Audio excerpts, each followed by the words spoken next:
आज सभागृहातले विरोधी पक्षनेते आणि आमचे मित्र अंबादास दानवे यांचा निरोप समारंभ आहे। त्यांची टर्म ऑगस्ट अखेरीस संपेल। खरं म्हणजे विरोधी पक्षनेता म्हणून त्यांचं हे शेवटचं अधिवेशन आहे, परंतु निरोप देत असताना या सभागृहामध्ये जेव्हा अंबादास दानवे विरोधी पक्षनेतेपदी त्यांची निवड झाली त्यावेळेस मी अभिनंदनाचं भाषण केलं होतं आणि आज त्यांच्या निरोपाचं भाषण करावं लागतंय। तर हा पूर्णविराम न ठरता स्वल्पविराम ठरावा अशा प्रकारच्या सदिच्छा व्यक्त करतो। आणि अंबादासजी, प्रत्येकजण इथे निवृत्त होतो, पुन्हा येतात लोक, आणि त्यामुळे मी ही भावना व्यक्त केलेली आहे। त्यामुळे आणि मुख्यमंत्री म्हणून जेव्हा या महाराष्ट्रासारख्या मोठ्या राज्याचा मुख्यमंत्री म्हणून मला काम करण्याची संधी मिळाली, त्यावेळेस या सर्वोच्च सभागृहामध्ये देखील विरोधी पक्षनेता म्हणून काम करण्याची संधी अंबादास यांना मिळाली।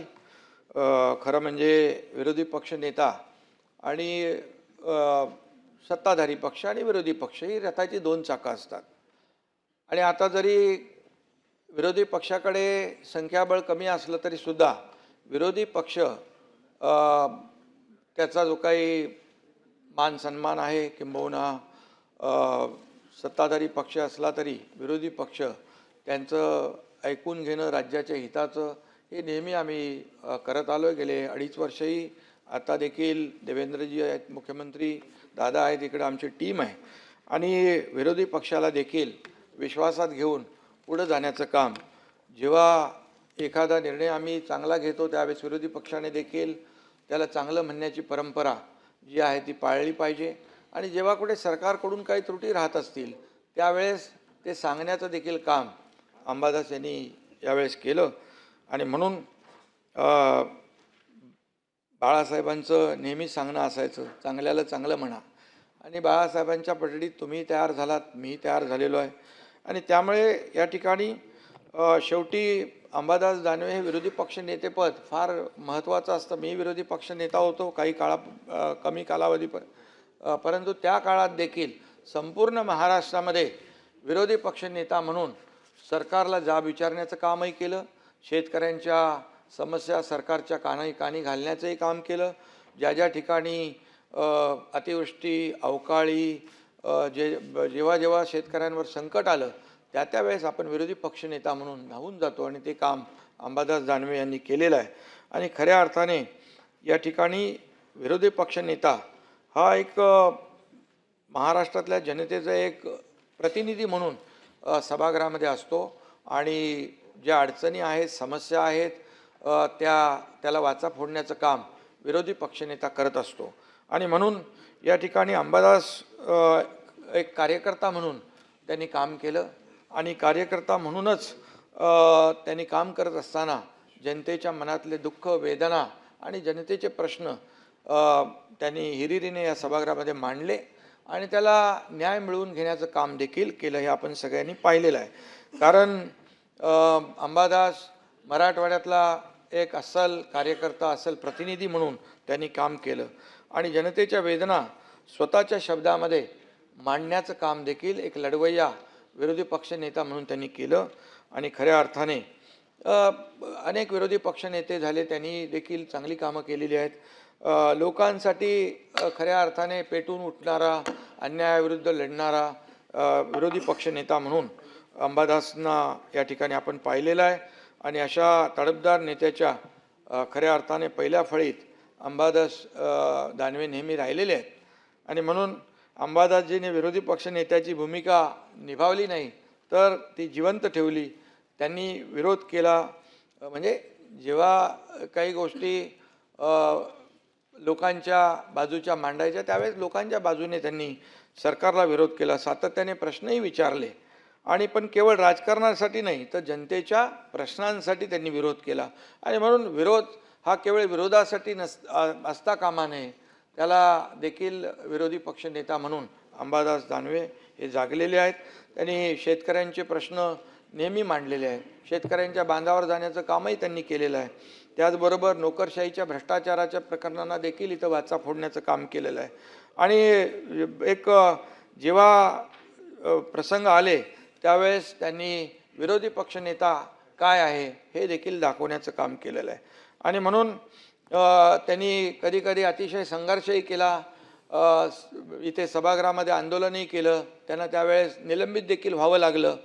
आणि म्हणून निलंबनाची पाळी आली तरी त्यांनी काय तर ते ठीक आहे. अनेक लोक आम्ही खालच्या सभागृहामध्ये होतो त्यावेळेस अनेक वेळा निलंबित झालेलो आहे. त्यामुळे जनतेच्या प्रश्नावर आपल्याला निलंबनाची काही पर्वा नसते. आणि म्हणून सरकार चांगलं काम करतं तेव्हा विरोधी पक्षनेत्यांवर त्यावेळेस काय बोलावं काय करावं असा एक प्रश्नही पडतो. परंतु आता मी एवढंच सांगतो, अंबादास दानवे यांनी चांगलं काम केलेलं आहे. विरोधी पक्षनेता म्हणून त्यांनी एक चांगली कामगिरी केलेली आहे. आता महायुती म्हणून आम्ही गेले 2.5 वर्ष आणि आता दुसरी इनिंग देखील सुरू झालेली आहे. एकीकडे विकास आणि दुसरीकडे लोकाभिमुख कल्याणकारी योजना यांची आम्ही सांगड घालतोय. आणि त्यामुळे विरोधी पक्षाला देखील विश्वासात घेऊन काम करण्याची जी काही सरकारची भूमिका आहे ती आम्ही पार पडतोय. आणि तरीसुद्धा मजबूत सरकार, लँडस्लाईड मॅन्डेट असलेलं सरकार, बहुमताचं सरकार असताना अंबादास दानवे यांनी विरोधी पक्षाची छाप पाडलेली आहे हे देखील मी या ठिकाणी सांगू इच्छितो. खरं म्हणजे मोठमोठे नेते त्यांची नावं घेता येतील. या विरोधी पक्षनेत्याच्या खुर्चीत बसून गेलेत. त्यामध्ये उत्तमराव पाटील असतील, प्रधान असतील, दादासाहेब गवई असतील, प्रमोद नवलकर असतील, अण्णा डांगे असतील, शरद पवार साहेब देखील, नितीन गडकरी साहेब, विनोद तावडे, कितीतरी नावं आपल्याला घेता येतील. प्रवीण दरेकर पण होते. आता ते इकडे आहे त्यामुळे लक्षात येत नाही. प्रसादला नाव घेतलं की मग त्यांचं नाव लक्षात आलं. आणि म्हणून या नेत्यांनी देखील या खुर्चीचा सन्मान वाढवलेला आहे. आणि म्हणून विरोधी पक्षनेता म्हणून त्या ठिकाणी त्यांनी अंबादासजींनी देखील भर घातलेली आहे नक्कीच असं मी म्हणेन. आणि जेव्हा जेव्हा अन्याय होत होता त्याला न्याय देण्याचं काम, अन्यायाला वाचा फोडण्याचं काम, सरकारकडून न्याय मिळवून घेण्याची हातोटी जी आहे ही त्यांची आपण पाहिलेली आहे. खरं म्हणजे सहकार्याला निरोप देता येतो, परंतु एक आपण शेवटी निरोप समारंभ जो आहे हा कोणालाही अवघडच असतो. कारण शेवटी आपण एकत्र काम करत असतो सभागृहामध्ये. आणि त्यामुळे अंबादास दानवे माझे देखील चांगले मित्र आहेत. इतरही लोकांचे ते चांगले मित्र आहेत. कारण शेवटी आम्ही देखील एकत्र काम केलं आहे. त्यांची निवडणूक त्यांना लक्षात आहे. जेव्हा निवडणूक त्यांची झाली, त्यांची निवडणुकी लक्षात आहे, तेव्हा म्हणजे त्यावेळेची निवडणूक पाहिलेली आहे आणि त्याचा अनुभव अंबादासजींना देखील आहे. आणि म्हणून अंबादास दानवे एक लढवय्या कार्यकर्ता आहे.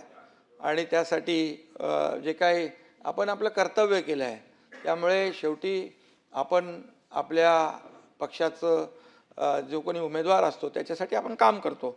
आणि त्यामुळे त्यावेळेस अतिशय अशी कठीण वाटणारी निवडणूक आपण अतिशय लीलया सोपी केली होती. आणि ती अंबादास दानवे त्यावेळेस भरघोस मताने निवडून आले होते.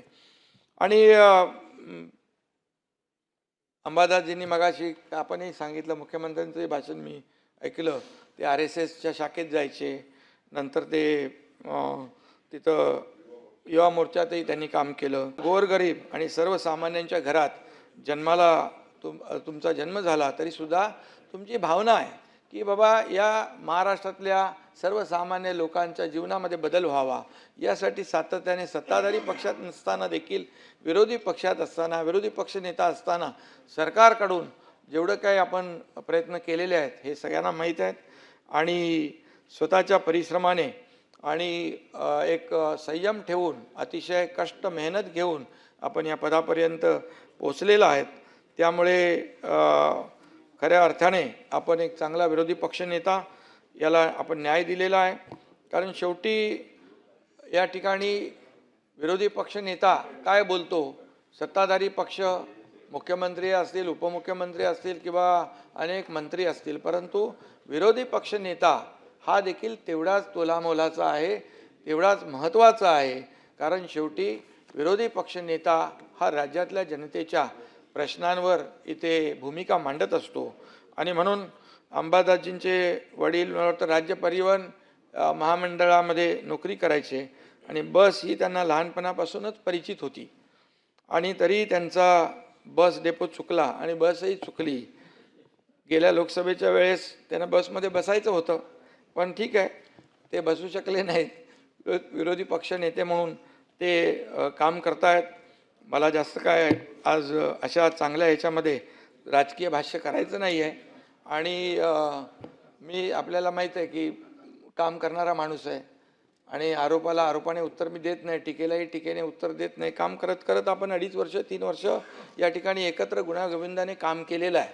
आणि त्यामुळे भविष्यात देखील अंबादास दानवे हे पुन्हा या सभागृहामध्ये येथील येऊ शकतील काय. प्रत्येकजण प्रत्येकाला करिअर असतं आणि प्रत्येकाला आपली राजकीय भूमिकाही असते आणि त्यामुळे आपल्या सगळ्यांच्या शुभेच्छा त्यांच्या पाठीशी आहेत. तुम्ही जे काम केलेलं आहे, तुमची कारकीर्द जी आहे अशी तळपत राहू आणि त्याला खऱ्या अर्थाने सगळ्यांच्या शुभेच्छा या ठिकाणी आहे. शेवटी जाता जाता एवढंच सांगतो, एक दोन फक्त हे ओळी सांगतो. वक्त 4 ओळी. वक्त कहाँ लगता है वक्त को जाने में, वक्त कहाँ लगता है वक्त को जाने में, खुद को परेशान ना करो आजमाने में. आणि दिए जलाकर घर को रोशन रखिए, दिए जलाकर घर को रोशन रखिए, बाज ना आएंगे लोग दिल को जलाने में. आणि म्हणून मनापासून तुम्हाला खूप खूप शुभेच्छा देतो आणि तुमची कारकीर्द तुमचं काय बोलो